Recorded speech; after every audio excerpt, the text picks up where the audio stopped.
നമസ്കാരം.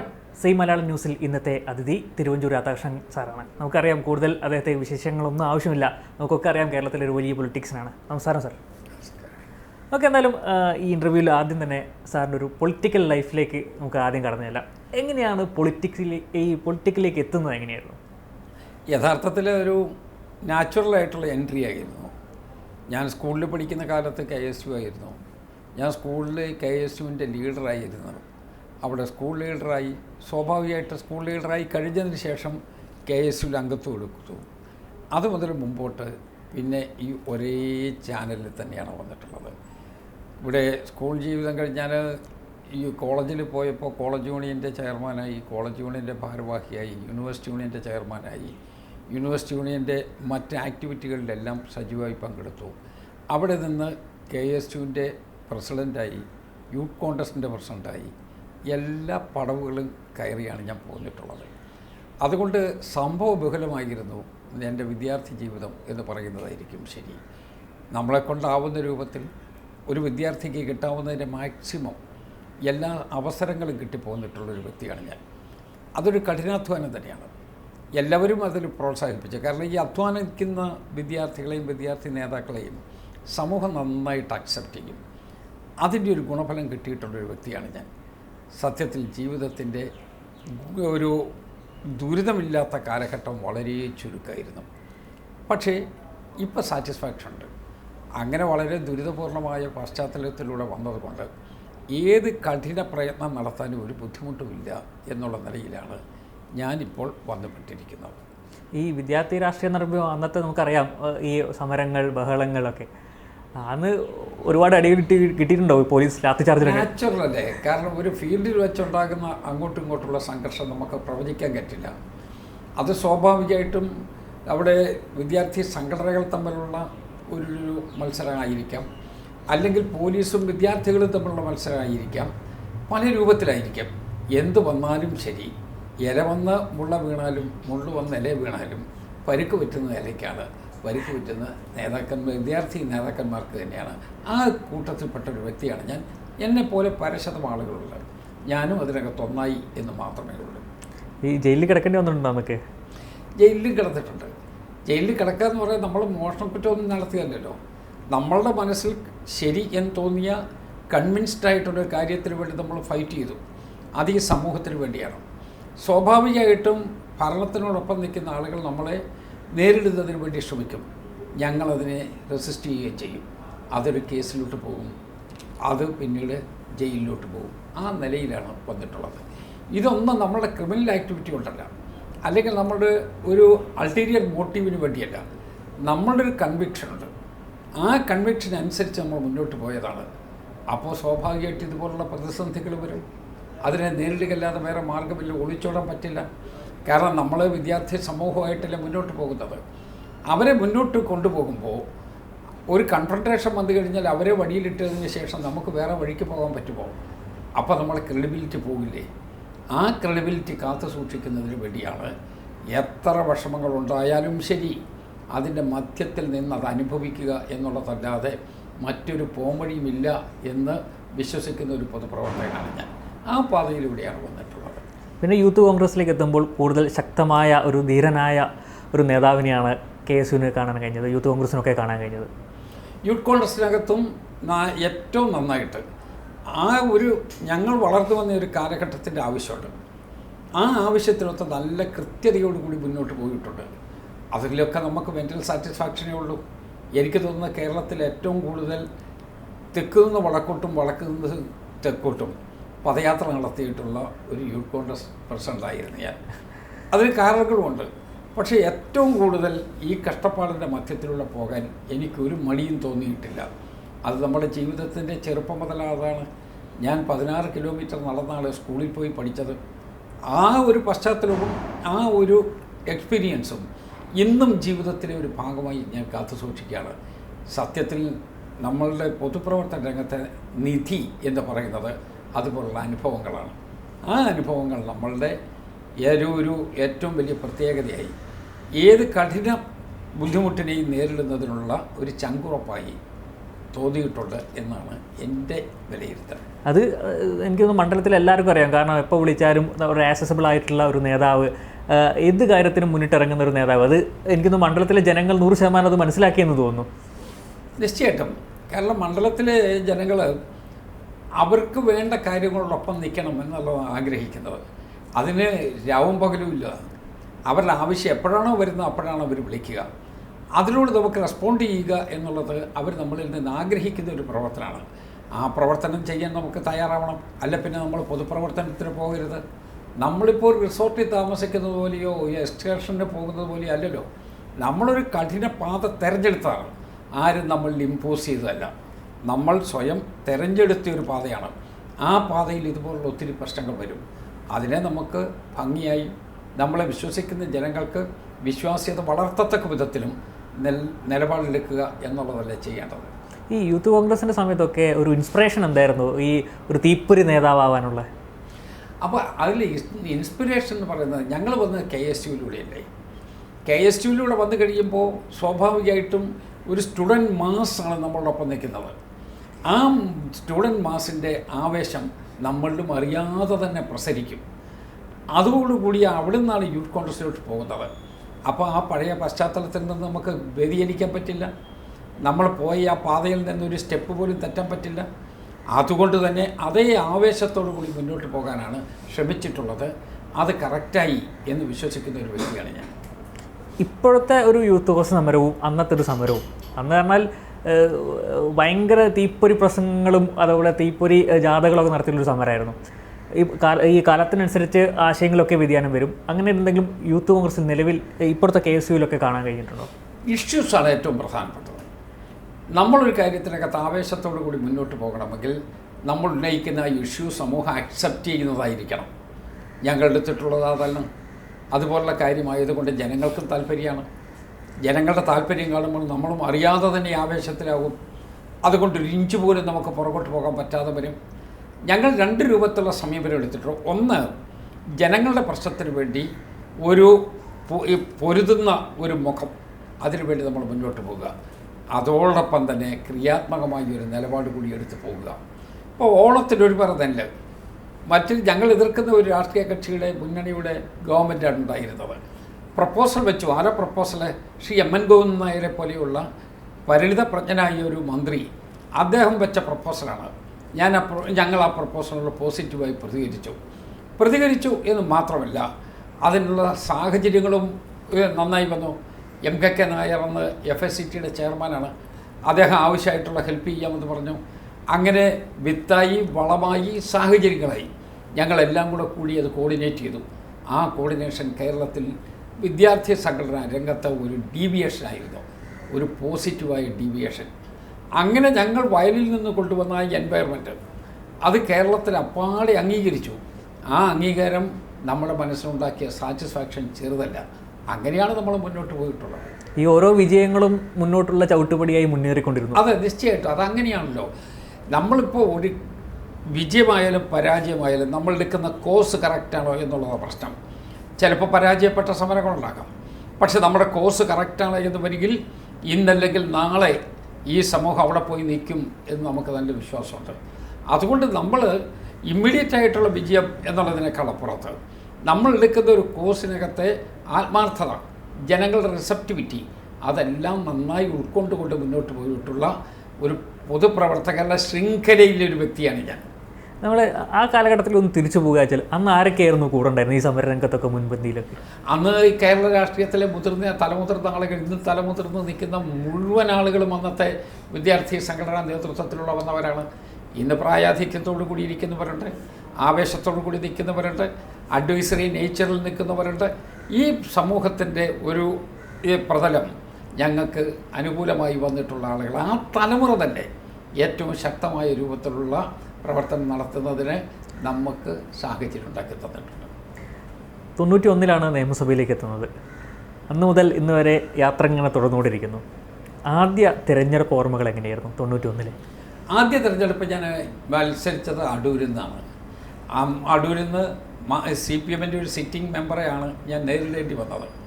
എനിക്ക് നോമിനേഷൻ കൊടുക്കാൻ പോകുന്ന സമയത്ത് തന്നെ ഒത്തിരി സംഘർഷങ്ങളും മാനസിക വിഷമങ്ങളും എന്താകുമെന്നതിനെക്കുറിച്ചൊരു ആകാംക്ഷയും എല്ലാം ഉണ്ടായിരുന്നു. ആദ്യത്തെ തെരഞ്ഞെടുപ്പിൽ നിൽക്കുന്നു എന്ന് പറയുമ്പോൾ സ്വാഭാവികമായിട്ട് അതൊക്കെ ഉണ്ടാകുമല്ലോ. പക്ഷേ ജനങ്ങൾ അക്സെപ്റ്റ് ചെയ്തു. അവിടെ നിന്ന് പിന്നെ മുന്നോട്ട് നന്നായിട്ട് പോകാൻ പറ്റി.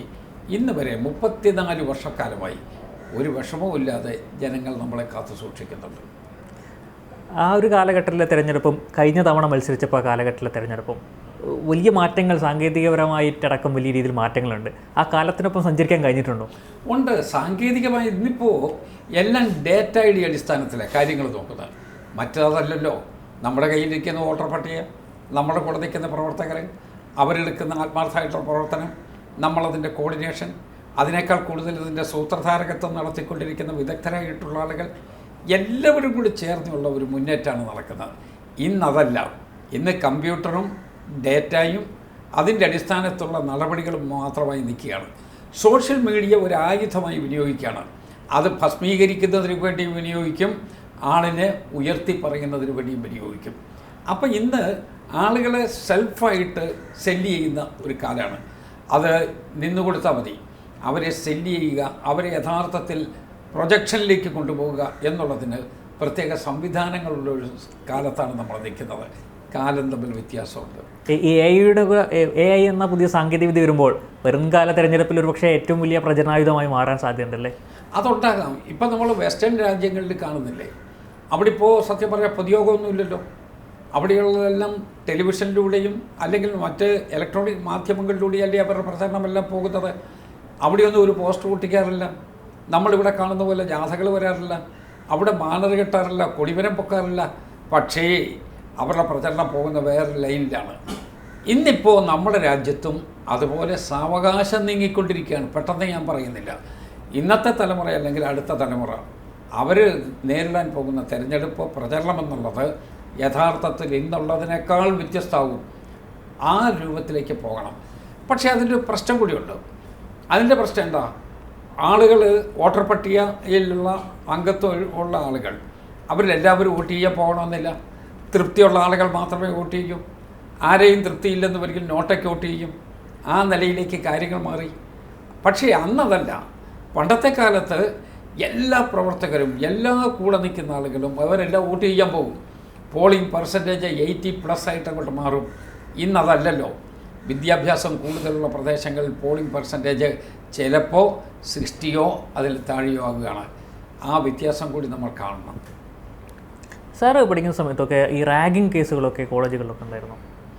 പക്ഷേ ഇതുപോലെ ക്രൂരമായ രൂപത്തിൽ ഒരു റാഗിങ് കേസില്ല. ചിലപ്പോൾ ചീസ് ചെയ്യുക, ആ ഒരു 2 ആളുകളെ ഇങ്ങനെ കൈകാര്യം ചെയ്യുക, അങ്ങനെയുള്ളതല്ലാതെ ഇങ്ങനെ ക്രൂരമായ രൂപത്തിൽ ദേഹോപദ്രവം ഏൽപ്പിച്ച് ആളുകളെ കൊല്ലുന്നതിന് തുല്യമായ രൂപത്തിലുള്ള ഒരു നടപടി ഒരു കാലത്തും ഉണ്ടായിട്ടില്ല. ഈയിടെ ഇത് കൂടിക്കൊണ്ടേയിരിക്കുകയാണ്. കൂടുന്നു എന്ന് പറഞ്ഞാൽ ഞാനിപ്പോൾ ഒരു റാഗിങ് കേസുമായിട്ട് നേരിട്ട് ബന്ധപ്പെട്ടതിന് ശേഷമാണ് ഞാനിവിടെ വരുന്നത്. കോട്ടയം നേഴ്സിംഗ് കോളേജിൽ ആ പാവപ്പെട്ട കുട്ടികൾ എന്താ ചെയ്തത്? പട്ടികജാതിയിൽപ്പെട്ട ആളുകളാണ്. ഭവനത്തിൽ പോലുള്ള സാമ്പത്തിക സ്ഥിതി നമുക്ക് സങ്കല്പിക്കാനുള്ളതല്ലേ ഉള്ളൂ. ആ പാവകൾ 27 ആളുകൾ ഒരുമിച്ച് താമസിക്കുന്ന ഒരു ഹോസ്റ്റലിലാണ് 5 പേരെ ക്രൂരമായി മർദ്ദിച്ചത്. ആ ക്രൂരമർദ്ദനം ഉൾക്കൊണ്ടിട്ട് ആ കുട്ടി വിളിച്ചു പറയുന്നു, ചേട്ടാ ഞാൻ എന്താ തെറ്റ് ചെയ്തത്? എന്നെ എന്തിനാണ് ഇങ്ങനെ ചെയ്യുന്നത്? അവനെ ഇതുപോലെ ദേഹോപദ്രവേൽപ്പിക്കാനില്ല. ഞാനതൊന്നും വിശദീകരിക്കുന്നതേയില്ല. കോമ്പസിലെടുത്ത് പുറത്ത് കുത്തി വരയ്ക്കുകയാണ്. ഈ വരയ്ക്കുന്നവൻ്റെ സാഡിസ്റ്റ് മനോഭാവം എന്താണെന്ന് ആലോചിക്കണം. ഈ വേദന അനുഭവിക്കുന്നവൻ അവിടെ കിടന്ന് പെടയുകയാണ്. അവൻ്റെ മേളിൽ 2 ആൾ കയറി ഇരിക്കുകയാണ്. എന്നിട്ട് കോമ്പസിന് ഇത് കുത്തി വരയ്ക്കുകയാണ്. എന്ത് സാഡിസ്റ്റ് മനോഭാവമാണ്, എന്ത് രൂപത്തിലുള്ള സമീപന! ഇതെന്ത് വിദ്യാർത്ഥി സംഘടന? ഇതിലൊന്നും വിദ്യാർത്ഥി സംഘടന എന്ന് പറയാൻ പറ്റില്ല. ഇതെല്ലാം ക്രിമിനൽ ആക്ടിവിറ്റിയാണ്. ക്രിമിനലിസമായിട്ട് അതിനെ കാണാൻ പറ്റണം. അതുപോലെയുള്ള നടപടിയും എടുത്തെങ്കിൽ മാത്രമേ നമ്മുടെ വിദ്യാർത്ഥികൾ കോളേജുകളിലേക്ക് പോകാൻ പറ്റൂ. അല്ലെങ്കിൽ തന്നെ ഇപ്പോൾ കോളേജിൻ്റെ എണ്ണം കുറഞ്ഞല്ലോ. പണ്ട് എൻജിനീയറിംഗ് കോളേജിൽ പലയിടത്തും ഇപ്പോൾ കുട്ടികൾ സ്ട്രെങ്ത് അനുസരിച്ചുള്ള ഇല്ലല്ലോ. അവിടെ പല സ്ഥലങ്ങളിലും ആളുകൾ കുറവാണല്ലോ. ഗ്രാജുവേറ്റ് പോസ്റ്റ് ഗ്രാജുവേറ്റ് കോഴ്സുകൾ ആളുകളുടെ എണ്ണം കുറവല്ലേ. ഇനി കുറച്ചുകൂടി കഴിഞ്ഞ് ഇതാണ് നടക്കാൻ പോകുന്നത് എങ്കിൽ കോളേജുകളിലേക്ക് പോകുന്ന ആളുകളുടെ പ്രവാഹത്തിൻ്റെ ഒഴുക്ക് നിന്ന് പോകും. അതാണ് സത്യം. ഇപ്പം SFI എന്ന സംഘടനയിലെ പല ആളുകളും ഇപ്പോൾ ഈ റാഗിംഗ് കേസിൽ പ്രതിയായി മാറുന്ന സാഹചര്യമുണ്ട്. അവർ മാറി ചിന്തിക്കേണ്ട, അല്ലെങ്കിൽ അവരെ തിരുത്തേണ്ട ഉത്തരവാദിത്വം SFIക്കില്ല. SFI നേതാക്കൾ തന്നെ ഇത്തരം കേസുകളൊക്കെ പ്രതിയാകുമ്പോൾ ഞാൻ പറയുന്ന ഒരു സംഘടിത അക്രമം നടത്തിയിട്ട് എന്ത് ഗുണമാണ് അവർക്ക് കിട്ടാൻ പോകുന്നത്? വേറൊരുത്തൻ്റെ കണ്ണുനീര് കണ്ടിട്ട് അതിൽ ആഹ്ലാദിക്കുന്ന ആരാണ്? SFI എന്ന് പറയുമ്പോൾ നമ്മുടെ സങ്കല്പത്തിൽ നമ്മൾ ആഗ്രഹിക്കുന്ന SFI പാവപ്പെട്ടവനോടൊപ്പം നിൽക്കുന്ന, കണ്ണീര് വാർത്തുന്ന ഒരു ചെറുപ്പക്കാരനോട് സിമ്പതി കാണിക്കുന്ന, അവരുടെ വേദനയിൽ എന്നും അവരോടൊപ്പം നിൽക്കുന്ന സംഘടനയാകണമെന്നുള്ളതല്ലേ? അത് SFI മാത്രമല്ല, എല്ലാ വിദ്യാർത്ഥി സംഘടനയും അങ്ങനെ നിൽക്കണം എന്ന് തന്നെയാണ് നമ്മുടെ ആഗ്രഹം. നമ്മളെന്തിനാണ് സ്കോളർഷിപ്പ് കൊടുക്കുന്നത്? നമ്മളെന്തിനാണ് ഈ കുട്ടികളെ പ്രോത്സാഹിപ്പിക്കുന്നത്? നമ്മളെന്തിനാണ് പാവപ്പെട്ട കുട്ടികൾക്ക് വസ്ത്രം കൊടുക്കാനായിട്ട് ശ്രമിക്കുന്നത്? അവർക്ക് പാഠപുസ്തകം മേടിച്ചു കൊടുക്കുന്നത്? അതെല്ലാം ചെയ്യുന്നത് പാവങ്ങളെ കൂടി ഉൾക്കൊണ്ടുകൊണ്ട് വരണമെന്നുള്ളതാണ്. അതേസമയം പാവങ്ങളായിട്ടുള്ള ആളുകൾ അവർക്ക് റെസിസ്റ്റ് ചെയ്ത് നിൽക്കാനുള്ള ധൈര്യവും ശക്തിയും ഇല്ല എന്നുള്ളത് കൊണ്ട് അവൻ്റെ പുറത്ത് കോമ്പസ് വെച്ച് കുത്തിവരച്ച് എന്തിനാ അവനെ വേദനിപ്പിക്കുന്നത്? അവനെ ഈ വിദ്യാഭ്യാസ സ്ഥാപനത്തിലേക്ക് പറഞ്ഞു വിട്ട രക്ഷകർത്താക്കളുടെ മനോഭാവം എന്തായിരിക്കും? അവരുടെ മനോഭാവം എനിക്ക് വിശദീകരിക്കാൻ കഴിയാത്ത വിധത്തിൽ ഉള്ള കണ്ണീരിൻ്റെ കഥയായിരിക്കും. ഇവർക്കെന്ത് ഗുണം അതുകൊണ്ട് ഇവർക്ക് എന്തെങ്കിലും നേട്ടം ഉണ്ടാക്കാനുണ്ടോ? അപ്പോൾ ഒടും ക്രൂരത കാണിക്കുന്നത് ഹാബിച്വൽ ഒഫൻഡറായി നിൽക്കുന്ന വ്യക്തിയെ ഒരു വിദ്യാർത്ഥി സംഘടനയും ഒരു സംഘടനയും അംഗീകരിക്കരുത്. അവരെ ക്രിമിനലാക്കി തന്നെ കൈകാര്യം ചെയ്യണം. ആ ക്രിമിനലിസം കൺട്രോൾ ചെയ്യാൻ പറ്റില്ലെങ്കിൽ ആ സംഘടനയെ തന്നെ ക്രിമിനലായിട്ട് പ്രഖ്യാപിക്കാൻ തയ്യാറാണ്. താങ്കൾ കൈകാര്യം ചെയ്ത വകുപ്പാണ് സംസ്ഥാനത്തെ ആഭ്യന്തര വകുപ്പ്. ഇപ്പോഴത്തെ സംസ്ഥാനത്തെ ആഭ്യന്തര വകുപ്പിനെ താങ്കളൊന്ന് വിലയിരുത്തുമ്പോൾ എങ്ങനെയായിരിക്കും? യഥാർത്ഥത്തിൽ ആഭ്യന്തര വകുപ്പിൽ നിന്ന് ഞാൻ തിരിഞ്ഞു നോക്കുമ്പോൾ എനിക്കുള്ള ഏറ്റവും വലിയ സന്തോഷം, ഞാൻ ആഭ്യന്തര വകുപ്പിലിരുന്ന കാലത്ത് ഒരു ലോകമരണം ഉണ്ടായിട്ടില്ല. അവിടെ അതിക്രമങ്ങൾ, പരിധി വിട്ട അതിക്രമങ്ങൾ നമ്മൾ സംവദിച്ചിട്ടില്ല. അതോടൊപ്പം തന്നെ ഇന്ന് കാണുന്നത് പോലുള്ള അക്രമ രൂപത്തിലേക്ക് വന്നിട്ടില്ല. കാരണം എന്താ? പോലീസ് നിഷ്പക്ഷമായി പെരുമാറുമെന്നുള്ള ഫീലിംഗാണ്. പോലീസിൻ്റെ ഭാഗത്തു നിന്ന് നീതി കിട്ടുമെന്ന് ബോധ്യമുണ്ടെങ്കിൽ അക്രമത്തിനകത്ത് 75% നമുക്ക് അവസാനിപ്പിക്കാൻ പറ്റും. ഒരിടത്തും നീതിയില്ലെങ്കിൽ എന്താ? തിരിച്ചടിക്കാൻ നോക്കും. അത് വരുമ്പോഴാണ് അടിയും തിരിച്ചടിയും. അത് പിന്നെ സംഘർഷം മാത്രമായിരിക്കും. അതാണ് ഇപ്പോൾ കേരളത്തിൽ നടന്നുകൊണ്ടിരിക്കുന്നത്. പോലീസ് എന്ന് പറയുന്നത് നിഷ്ക്രിയരായി മാറുകയാണ്. അവരെല്ലാം മകസറെഴുതുന്നതിലാണ് അവരുടെ താല്പര്യം, അതല്ലാതെ കൃത്യമായ രൂപത്തിൽ നടപടിയെടുക്കുന്നതിലല്ല. ഇപ്പം ഞാൻ പറയും, കോട്ടയത്തെ ഈ റാഗിങ്ങിൽ, ഞാൻ ആ റാഗിങ്ങിനകത്ത് ഞാൻ എൻ്റെ FIR കണ്ടു. ആ FIRനകത്ത് ഡേറ്റ് തന്നെ തെറ്റിച്ചിട്ടിരിക്കുകയാണ്. ഡേറ്റ് ഓഫ് ഒഫൻസ് അത് കണ്ടു, അതിൻ്റെ ഡേറ്റ് പിന്നെയും തിരുത്തിയിരിക്കുകയാണ്. ഇതാരെ രക്ഷിക്കാനാണ്? ഇവിടെ റാഗിങ്ങിനെ നമ്മൾ എതിർക്കുന്നു എന്ന് പറയുകയും അതിനെതിരായി നടപടിയെടുക്കേണ്ട പോലീസ് റെക്കോർഡിനകത്ത് ഫണ്ടമെൻ്റലായിട്ടുള്ള മിസ്റ്റേക്ക് ഉണ്ടാവുകയും ചെയ്താൽ യഥാർത്ഥത്തിൽ ഈ റാഗിങ്ങുകാരെ സഹായിക്കുന്നതിന് തുല്യമല്ലേ? അത് ചെയ്യാമോ? അതാണ് ഇവിടെ നടന്നുകൊണ്ടിരിക്കുന്നത്. ഈ പോലീസിനെ കയറൂട്ടി വിട്ടിരിക്കുകയാണോ മുഖ്യമന്ത്രി? ചില സ്ഥലങ്ങളിൽ പോലീസ് അങ്ങ് കലിയിളകുകയാണ്. കാരണം എന്താ? അവരുടെ ലോയൽറ്റി തെളിയിക്കാൻ വേണ്ടി ഓവർ എൻത്യൂസിയാസം കാണിക്കുകയാണ്. ഒരു ആളും പോലീസ് അതിക്രമം കാണിക്കണം പറയില്ല, അതിനെ പ്രോത്സാഹിപ്പിക്കില്ല. പക്ഷേ ഇപ്പോൾ വന്നിരിക്കുന്നത് എന്താ? ഒരു പോസ്റ്റിംഗ് കിട്ടുന്നതിന് വേണ്ടി സഹായിച്ചിട്ടുള്ള ലോക്കൽ നേതാവിനെ രക്ഷപ്പെടുത്താനും സഹായിക്കാനും എന്തും ചെയ്യാൻ ഒരു മടിയില്ലാത്ത ഒരു നിലയാണ്. എല്ലാം കാക്കിയുടെ മറയിൽ നിന്നുകൊണ്ട് ജനങ്ങളെ ഇങ്ങനെ പീഡിപ്പിക്കുകയാണ്.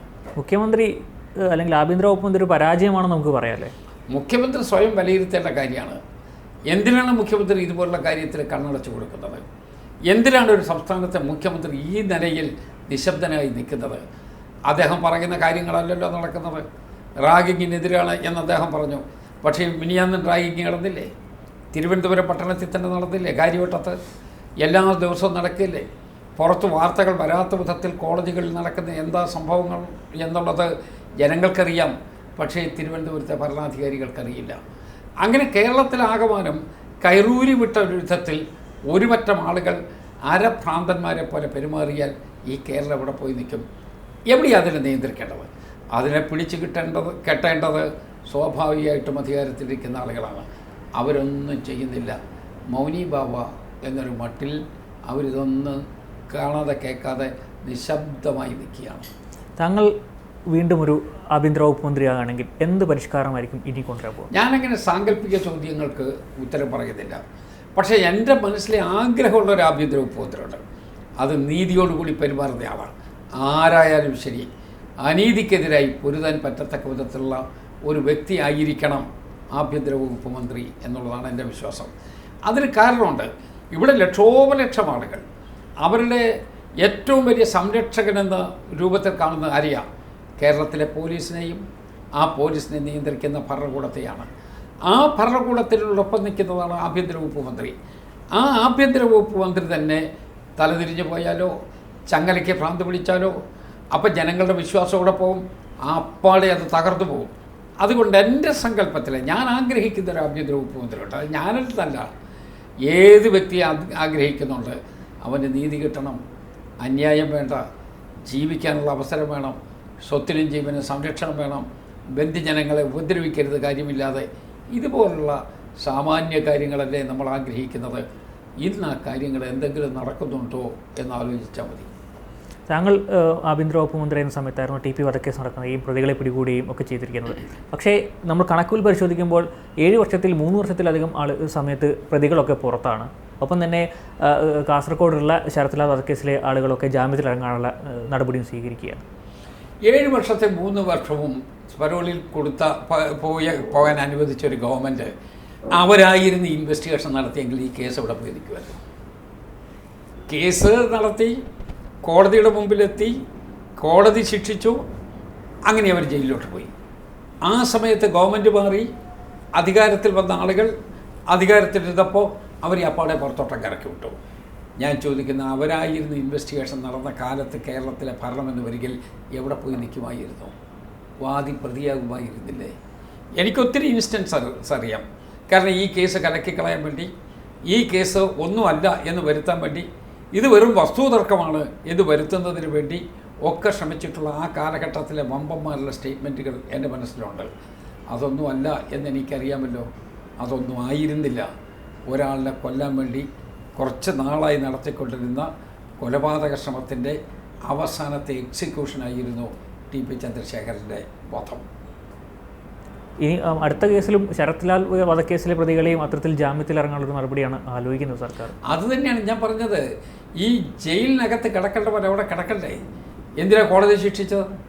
കോടതി ഇപ്പോൾ പരോൾ കൊടുക്കണമെങ്കിൽ പരോളിന് ചില നിബന്ധനയില്ലേ? പരോൾ ഒന്ന് അവരുടെ സ്വഭാവം. ഈ പരോൾ കിട്ടിയിട്ടുള്ള ആളുകൾ ആരെങ്കിലും ജയിലിൽ, സെൻട്രൽ ജയിലിൽ മര്യാദയ്ക്ക് കഴിഞ്ഞിട്ടുണ്ടോ? അവരുടെ കയ്യിൽ നിന്ന് ഫോൺ കണ്ടെടുത്തിട്ടില്ലേ? അവരവിടെ എല്ലാ ആക്ടിവിറ്റിയും നടത്തുന്നു എന്ന് പത്രത്തിൽ റിപ്പോർട്ട് വന്നിട്ടില്ലേ? DGP തന്നെ നേരിട്ട് അവിടെ പോയി പരിശോധിച്ചിട്ടില്ലേ? അവർ മര്യാദയ്ക്കല്ല എന്നുള്ളത് എല്ലാവർക്കും അറിയാമല്ലോ. അപ്പോൾ പരോൾ കൊടുക്കുന്ന ലിസ്റ്റിനകത്ത് പേര് വരാൻ പോലും അർഹതയില്ലാത്ത ആളുകൾക്കാണ് ഇപ്പോൾ പരോളിലേക്ക് പോകുന്നത്. 2, പരോളിൽ ഇറങ്ങുന്ന കാലത്തും അവർ സർവൈലൻസിൻ്റെ കീഴിലായിരിക്കണം, പോലീസിൻ്റെ ഒരു നിരീക്ഷണം ഉണ്ടായിരിക്കണം. ഈ ജീവപര്യന്തം എന്ന കഠിന തടവ് അതിൻ്റെ സ്വാഭാവികമായിട്ടും 12 കൊല്ലമാണ് അതിന് വെക്കുന്നത്. ഈ 12 കൊല്ലത്തിൽ റിസംഷൻ എന്ന് പറയുന്ന ഒരു പീരീഡ് കഴിയും. ആ പീരീഡ് കഴിഞ്ഞാൽ ഒരു 8 കൊല്ലത്തിനപ്പുറത്ത് അവർ കിടക്കുകയില്ല. ആ 8 കൊല്ലത്തിൽ 4 കൊല്ലവും അവർക്ക് പരോളാണ് കൊടുക്കുന്നത് എന്ന് വരികിൽ ഹൈക്കോടതിയുടെ വിധിയെ അവർ പുല്ല് വിലക്കെടുത്തു എന്നല്ലേ അർത്ഥം. കോടതി പറഞ്ഞിട്ടും അതിനെ മറുവശത്തൂടെ അവർ സഹായിച്ച് പുറത്തേക്ക് വിടുകയാണ്. മൂന്നാമത്തെ പ്രധാനപ്പെട്ട കാര്യം, മൂന്നാമത്തെ പരോള് കിട്ടണമെങ്കിൽ ഉള്ളത് ജയിൽ കമ്മിറ്റിയുണ്ട്. ജയിൽ കമ്മിറ്റി ഇപ്പോഴത്തെ സ്ഥിതി എന്താ? ജയിൽ കമ്മിറ്റി എന്ന് പറയുന്ന പാർട്ടി നോമിനികളാണ്. അവരാണ് ജയിൽ കമ്മിറ്റി. ആ ജയിൽ അഡ്വൈസറി കമ്മിറ്റിയാണ് ഇവരുടെ ലിസ്റ്റ് ഉണ്ടാക്കുന്നത്. ആ ജയിൽ അഡ്വൈസറി കമ്മിറ്റിയുടെ ലിസ്റ്റാണ് പിന്നീട് ഹോം ഡിപ്പാർട്ട്മെൻറ്റിൽ പോകുന്നത്. അത് അപ്പാടെ അംഗീകരിച്ചുകൊണ്ടാണ് ക്യാബിനറ്റിലേക്ക് പോകുന്നത്. അപ്പോൾ റൂട്ടെല്ലാം ഒന്നാണ്, പാർട്ടിയുടെ റൂട്ടാണ്. അപ്പോൾ പാർട്ടിക്കാരായ ആളുകളെ പാർട്ടിയുടെ റൂട്ട് ഉപയോഗിച്ച് അവർക്ക് കൊടുക്കാവുന്ന എല്ലാ ആനുകൂല്യങ്ങളും കൊടുത്ത് അവരെ നേരെ പുറത്തോട്ട് വിടുകയാണ്. ആ പുറത്ത് വന്നിട്ടോ അവർ ആഹ്ലാദവും തിമിർപ്പുമാണ്, കുമ്മിയടിയും ബഹളവുമാണ്. അവർ മര്യാദയ്ക്ക് ജീവിക്കുന്നില്ല എന്നുള്ള പരാതി വ്യാപകമാണ്. എന്നിട്ടും അവർ ചോദിച്ചോ അപ്പോഴേ പരോള് കൊടുക്കുകയാണ്. നമ്മൾ സംസ്ഥാന രാഷ്ട്രീയത്തിലേക്ക് വരുമ്പോൾ കോൺഗ്രസിനെതിരെ CPM വലിയ രീതിയിൽ ആയുധങ്ങളൊക്കെ ആക്കാറുണ്ട്. ഈ നേതാക്കൾ തമ്മിലുള്ള തർക്കങ്ങളൊക്കെ ചൂണ്ടിക്കാണിച്ച് ശശി തരൂർ ഏറ്റവും അവസാനത്തെ ഒരു ഉദാഹരണമാണ്. DYFI പരിപാടിയിലേക്കൊക്കെ ശശി തരൂരിനെ ക്ഷണിക്കുന്നു. ഇതിനെ കോൺഗ്രസ് നേതാവ് എന്ന നിലയ്ക്ക് താങ്കൾ എങ്ങനെയാണ് നോക്കിക്കാണുന്നത്? ശ്രീ ശശി തരൂർ അദ്ദേഹം നടത്തിയ പ്രസ്താവനയെക്കുറിച്ച് അവസാനം ഹൈക്കമാൻഡ് തന്നെ ഇടപെട്ട് ഏകദേശം ഒരു ധാരണയിലെത്തിയല്ലോ. അതുകൊണ്ട് ഞാനത് റീഓപ്പൺ ചെയ്യാൻ ആഗ്രഹിക്കുന്നില്ല. പക്ഷേ എനിക്കതിനെക്കുറിച്ചൊരു കാഴ്ചപ്പാടുണ്ട്.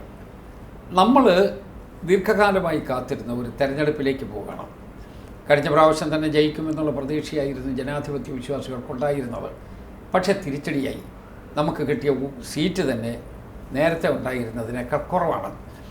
ഇപ്പം വന്ന് നിൽക്കുന്നത് ഈ പൊസിഷനിലാണ്.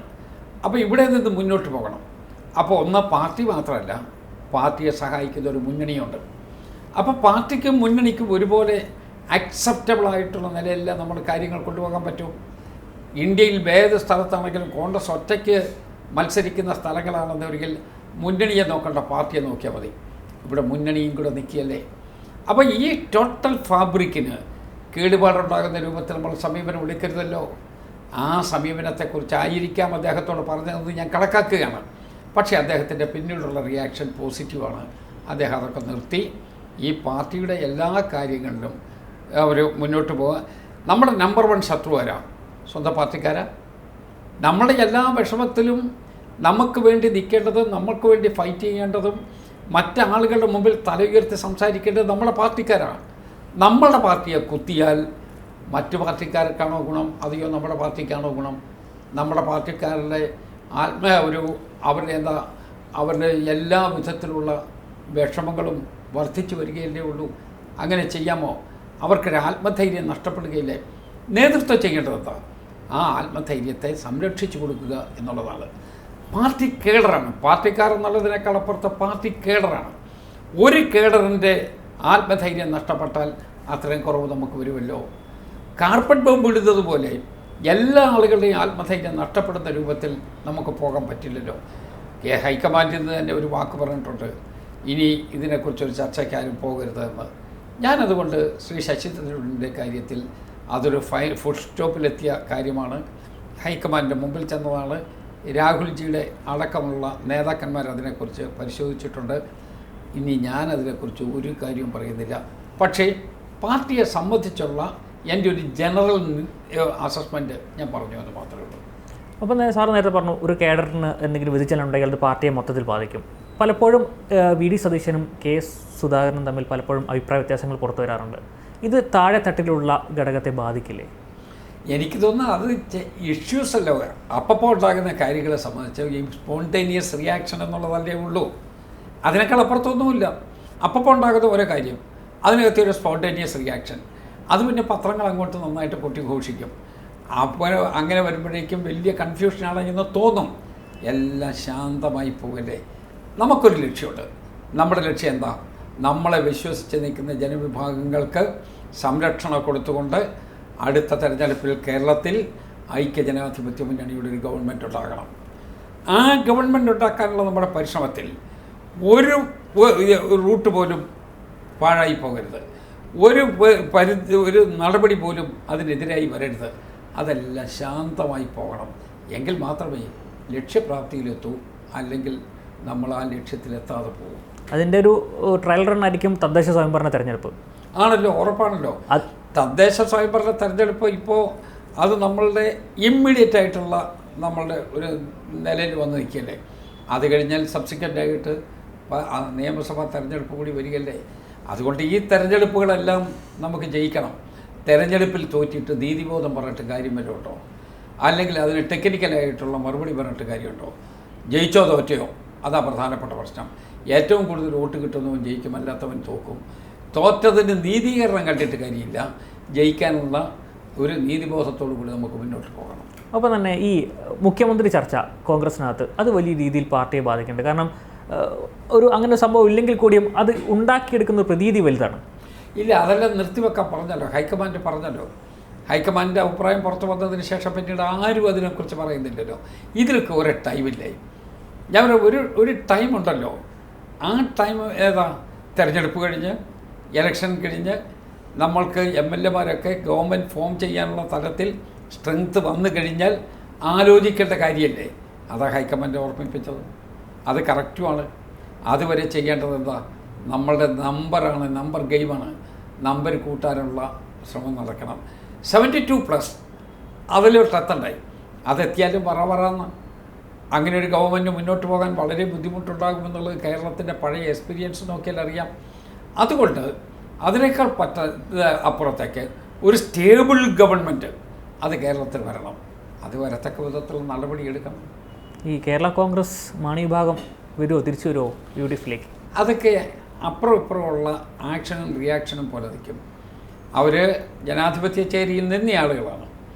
ചെറിയ കാര്യങ്ങൾ കൊണ്ടാണ് അവർ ജനാധിപത്യ ചേരിയിൽ നിന്ന് അവർക്ക് അപ്പുറത്തേക്ക് പോകേണ്ടി വന്നത്. ആ സാഹചര്യത്തെ ഞാൻ വിലയിരുത്താൻ ഇപ്പോഴില്ല. അത് വേണമായിരുന്നോ എന്നൊരു ചോദ്യം നമ്മുടെയും മനസ്സിലുണ്ട്.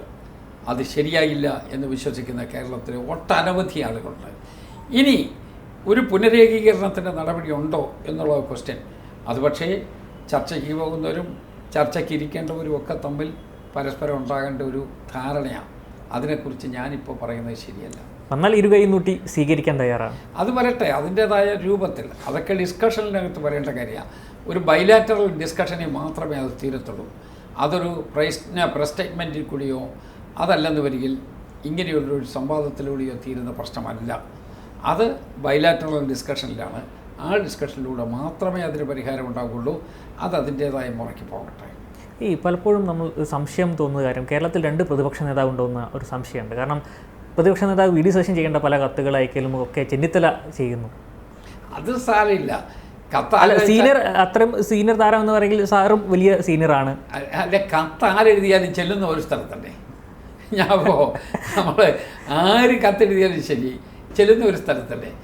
അതൊക്കെ അതിൻ്റേതായ മുറയ്ക്ക് പോയിക്കോട്ടെ. നമ്മളതിനെക്കുറിച്ചൊന്നും ആലോചിക്കേണ്ട കാര്യമില്ല. ഒന്നേ ഉള്ളൂ, നമ്മൾ കത്തെഴുതി കേരളത്തിലെ ജനങ്ങളുടെ ചീട്ട് കീറുന്ന രൂപത്തിലാവരുത്.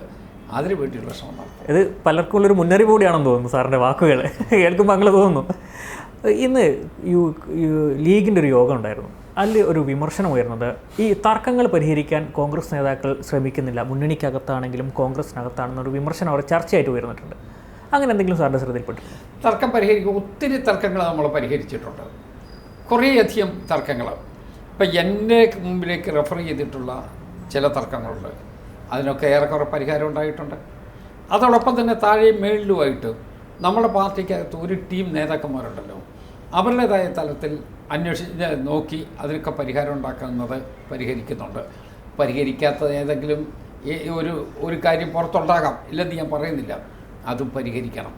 അതും പരിഹരിച്ച് നമുക്ക് മുന്നോട്ട് പോകണം.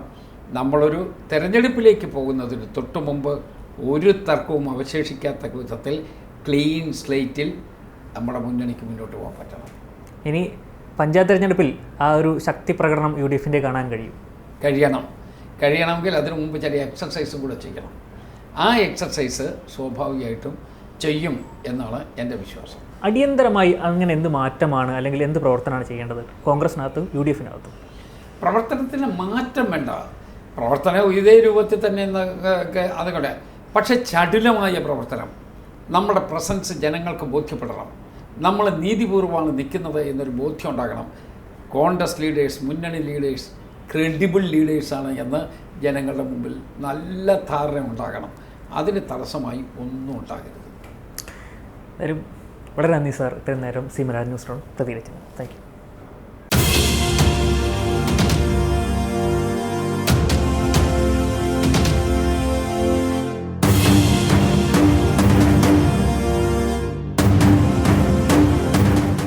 ഏറ്റവും പുതിയ വാർത്തകളും വിശേഷങ്ങളും വിരൽ തുമ്പിലറിയാൻ സി മലയാളം ന്യൂസ് എല്ലാ ഡിജിറ്റൽ പ്ലാറ്റ്ഫോമുകളിലും ലഭ്യം.